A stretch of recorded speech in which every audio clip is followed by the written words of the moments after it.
బాల్యం నుంచి తాత్విక జ్ఞానాన్ని కలిగించి మంచి లక్షణాలతో భావి ఉత్తమ పౌరులుగా తీర్చిదిద్దే సంకల్పంతో తాత్విక బాల వికాస్ శిక్షణ శిబిరాన్ని నిర్వహిస్తున్నట్లు శ్రీ విశ్వవిజ్ఞాన విద్య ఆధ్యాత్మిక పీఠాధిపతి డాక్టర్ ఉమర్ అలీ షా పేర్కొన్నారు. పిఠాపురంలోని పీఠం నూతన ఆశ్రమంలో 9 రోజుల పాటు పీఠం ఆధ్వర్యంలో బాల బాలికలకు నిర్వహించే తాత్విక బాల వికాస్ వేసవి శిక్షణ శిబిరాన్ని పీఠాధిపతి డాక్టర్ ఉమర్ అలీ షా జ్యోతి ప్రజ్వలన చేసి ప్రారంభించారు. అనంతరం అతిథులుగా హాజరైన హుసేన్ షా, కేవీఎస్ఎస్ఎన్ ప్రసాద్, పీఠం కన్వీనర్ పేరూరి సూరిబాబు కార్యక్రమాన్ని ఉద్దేశించి మాట్లాడారు. ఈ సందర్భంగా పీఠాధిపతి డాక్టర్ ఉమర్ అలీ షా ప్రసంగించారు.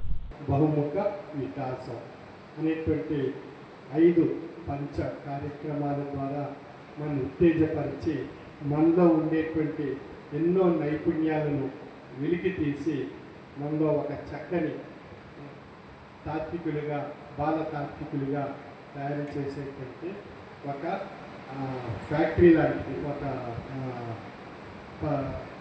ఫ్యాక్టరీలో ప్రొడక్ట్స్ ఎలాగైతే తయారవుతాయో ఆ విధంగా ఒక ఉన్నతమైనటువంటి బాల తాత్విక శాస్త్రవేత్తలు తయారు చేసేటువంటి ఈ తాత్విక బాల వికాస్ యొక్క ముఖ్య ఉద్దేశము. మరి ఈ కార్యక్రమం ప్రతి సంవత్సరం కూడా మనం పరీక్షల అనంతరం సెలవులు ఇచ్చిన తర్వాత